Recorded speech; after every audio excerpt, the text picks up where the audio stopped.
ఓం నమ శివాయ. ఓం నమ శివాయ. ఒక ఊళ్ళో ఒక పేద బ్రాహ్మణుడు అన్నమాట. ఆ పేద బ్రాహ్మణుడు భిక్షాటం చేసుకొని వాళ్ళ కుటుంబాన్ని సాకేవాడు.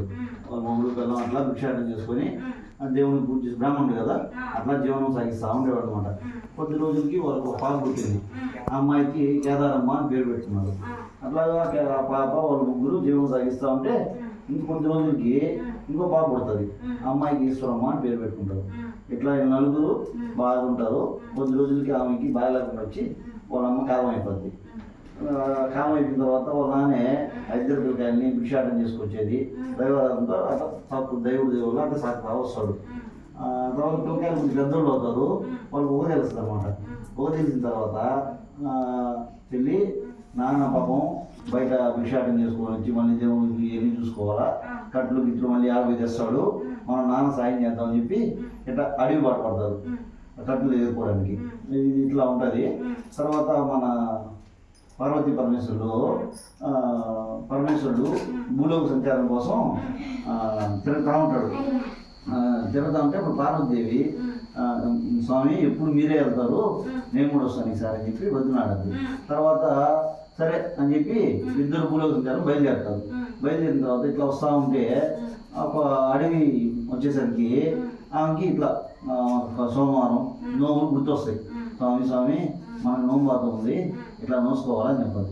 ఆయన మీ ఆడవద్దు తలకాయని బియ్యను పోయే కార్యాలు ఇట్లా చేస్తారు, సరే నోము బాధ అన్నాం నోసుకోవాలా అని చెప్పి ఒక పెద్ద మర్రి చెట్టు చూసి ఆ మర్రి చెట్టు కింద దిగుతారు. ఇద్దరు వచ్చి ఆ మర్యాదలతో ఇట్లా 21 ఆవులు పెట్టుకొని ఒక్కలు ఆ కాయలు చేసి ఒక్కలు వేసుకొని అండే పళ్ళు పొలాలు పెట్టుకొని నోంబాతం నోసుకుంటారు. నోంబాతం నోసుకొని ఇంకా తెల్లారి ఇంకా అక్కడే పొలం ఉంటుంది అడవుల్లో.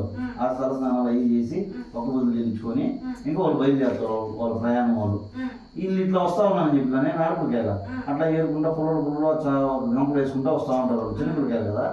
ఆ చిన్న పాపకి దాహం వేస్తుంది. దాహం వేస్తే అక్క నేను నడవలేను ఇంకా నాకు దాహం అవుతుంది అంటారు. సరే ఆ పొలం దగ్గర పక్షులు తిరుగుతూ ఉంటాయి. ఆమె చెల్లి తీసుకొని నీళ్ళు తాగిస్తుంది. నీళ్ళు తాగించి కాసేపు కూర్చుందాం అని చెప్పి ఈ మర్రి చెట్టు కిందకు వస్తారనమాట. ఈ నోంబాతం ఎన్ని వీళ్ళ అక్క చెల్లి ఇద్దరు చూస్తారు. చూసి ఆ పళ్ళు అవన్నీ ఉన్నాయి కదా, వీళ్ళ ఆకలితో ఆ పళ్ళు అవి తీసుకొని దేవుడి దండం పెట్టుకొని ఆమె నా పుట్టలో పెట్టుకుంటారు. ఆ ఉండే నోంబాతాలు అవన్నీ తీసుకొని వస్తూ ఉంటారు. వీళ్ళ నాన్న వీళ్ళు ఎత్తున్నారు, వాళ్ళ నాన్న భిక్షాటం చేసుకొని ఇంటికి వస్తారు అనమాట. వచ్చిన తర్వాత జరిగింది చెప్తారు. ఇది పార్వతీ పరమేశ్వరుడు వచ్చి నోమమ్మ మనకు దొరికింది మన అదృష్టము అని చెప్పి వాళ్ళు ఉన్న దాంట్లోనే వాళ్ళ నాన్న మళ్ళీ ఆ దారాలు పెట్టుకొని మళ్ళీ నోంబాతం మోసుకొని ఆ దారాలు కట్టుకొని అట్లా ఉంటారు. ఈ నోంబాతం మహత్వం వల్ల వాళ్ళు బాగా కలిసి వస్తుంది అనమాట. దేవుడు అనుగ్రహంతో బాగా కోటేశ్వరులు అయిపోతారు. అయిపోయిన తర్వాత పెద్ద అమ్మాయిని ఒక దగ్గర ఇస్తాడు, చిన్న అమ్మాయిని ఇంకో ఊళ్ళో వచ్చి పెళ్లి చేస్తాడు అనమాట. పెద్ద ఆయనకి ఏమో దైవభక్తి ఇవన్నీ ఎక్కువ ఉంటాయి పెద్దలుడికి. చిన్నలుడికి ఏమో మనకు డబ్బు ఉంది కదా అని కొద్దిగా అహంకారం ఉంటుంది. ఆ అహంకారం వల్ల ఒకరోజు స్నానం చేస్తుంటే అదే ఈ నోంగారం ఉంటుంది. ఏంటి అది తగలద్దు ఆయనకి.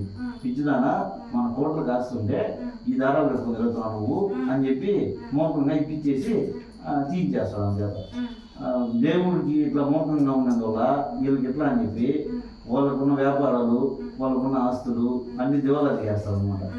ఇది ఇట్లా పొగులు పోతారు వాళ్ళు. అయిపోయిన తర్వాత వాళ్ళకి ఒక మౌపిలోడు ఉంటారు అనమాట. పుట్టిన తర్వాత వాడు స్కూల్కి వెళ్తాడు. వెళ్తే ఇప్పుడు ఇట్లా ఫ్రెండ్స్ అరే మీకు బంధువులు ఎవరు లేరా ఇట్లా అడుగుతా ఉంటారు అని అడిగితే వాడు ఇంటికి వచ్చి వాళ్ళ అమ్మ దగ్గర అమ్మ ఇట్లా అన్నారు మా ఫ్రెండ్స్ నువ్వు ఎక్కడ తీసుకోపోవడము మనకి ఎవరు బంధువులు లేరా అంటారు. ఎందుకు లేదు నాయన మీ పెదమ్మ ఉంది అని చెప్పి చెప్తారు. సరే సెలవుల్లో నేను పోతానమ్మా అంటాడు. సెలవులు వచ్చాక కొద్దిగా డబ్బులు ఛార్జీలకి ఆమె తినడానికి ఒక పలహార పట్టడం అవన్నీ రెడీ చేసి పంపిస్తుంది అడ్రస్ చెప్పి. ఆమె వీడు అడవిలో దారిలో పోతూ ఉంటే ఆ డబ్బులు దొంగలు తీసుకుపోతాడు. సరే అని ఆడస్తా కొద్దిగా ముందు పోయి ఒక అరువు మీద కూర్చొని పలహారం మీద అక్కడ కానీ కూర్చుంటాడు. గేట్ మీద వచ్చి ఆ పలహారం ఎత్తుకెళ్ళిపోతాడు. వీళ్ళకి దరిద్రం ఎట్టుందన్నమాట దేవుడు. అప్పుడు సరే అని చెప్పి ఇంకొంచెం బాధపడుకొని అట్ట ఏడ్చుకుంటా పోతాడు. ఇప్పుడు వాళ్ళు బాగా పోలీసులు కదా, సెక్యూరిటీ అది ఇది ఉంటుంది. దాంట్లో ఒక 2-3 సెక్యూరిటీ ఉంటారు అన్నమాట వాళ్ళ గేట్లు కాడ. ఒకడేమో పంపిడు రైలు నువ్వేమో ఎట్టున్నావు, వాళ్ళు ఏమో బాగా డబ్బున్న వాళ్ళు, నువ్వు పెద్దమ్మంటున్నావు అని చెప్పి ఆపేస్తాడు. రెండో కూడా అట్లా ఆపేస్తాడు.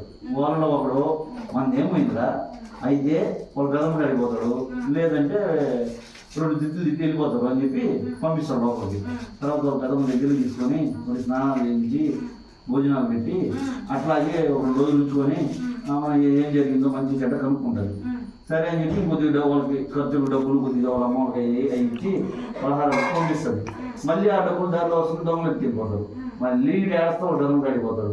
ఇటు జరిగింది కదమ్మా అంటారు. ఇటు సరే ఆయన 2 రోజులు ఉండే పోదు, ఎందుకు నువ్వు ఏడుస్తావు అని చెప్పి 2 రోజులు పెట్టుకుంటుంది. ఈ లోపల ఇట్లా నోములు వస్తాయన్నమాట. నాయన ఇట్లా మీరు నోములు వస్తున్నారా అని అడగండి. లేదు కదా మాట్లాడేది. అందుకే నాయన మీకు దేవుడికి మనం ఏది చేస్తుంటే చేయాలి, అహంకారం మనం చేయకూడదు అని చెప్పి వాళ్ళ చెల్లిలో 3 నోము దారాలు పెట్టి నోము నోసులని నోము నోసి ఆమె ఇద్దరికి అన్ని ఎట్లా ఉంటే వీళ్ళకి ఎట్లా పెట్టుకుంటారు పలహారాలు అట్లా వరకు పెట్టి నోచి ఒక వదిలే చెల్లించి ఆ నోము దారాలు అవి పంపిస్తుంది రోడ్డు చేత. ఇప్పుడు నేను ఇంకా దొంగలకి తెలియపోయారని చెప్పానే, వాళ్ళు వీడు ఏడుస్తాడని చూసి నాయన డబ్బులు లేక ఏడుస్తున్నాడు అని చెప్పి తిరిగి ఇచ్చేస్తాడు అనమాట. అది పిల్లోడు లేని అంటే వాళ్ళకి ఆ నోమువాతం మార్చే వల్ల కలిసి వచ్చింది. అట్లా ఉంటుంది. దాని తర్వాత ఇంటికి వెళ్ళి ఆ నోమువాతం ఇచ్చి అమ్మ ఇట్లా కదమ్మా మనం నోమువాతం నోసి పంపించిందమ్మా, మనం నోసుకోవట్లేదంట అని చెప్పి ఎవరు అంతా చెప్తాడు. తర్వాత వాళ్ళ మొగుడికి బుద్ధి వచ్చి దేవుడితో పెట్టుకోకూడదు, మనం ఎంతలో ఉండాలి అంతలో ఉండాలని మళ్ళీ వాళ్ళు నోమువాతం పెట్టుకొని నోములు నోసుకొని ఇట్లా ఒక బుద్ధులై చెల్లించి మనం ఎట్లా నోము నోసుకున్నాం దేవుడు ప్రతి సంవత్సరం అట్లాగే నోము నోసుకున్నారు. దేవుడి దేవుడు మళ్ళీ ఎన్ని కలిసి వచ్చినాయి, వాళ్ళు శుద్ధంగా ఉన్నారు, మనం ఎట్లా ఉన్నాం.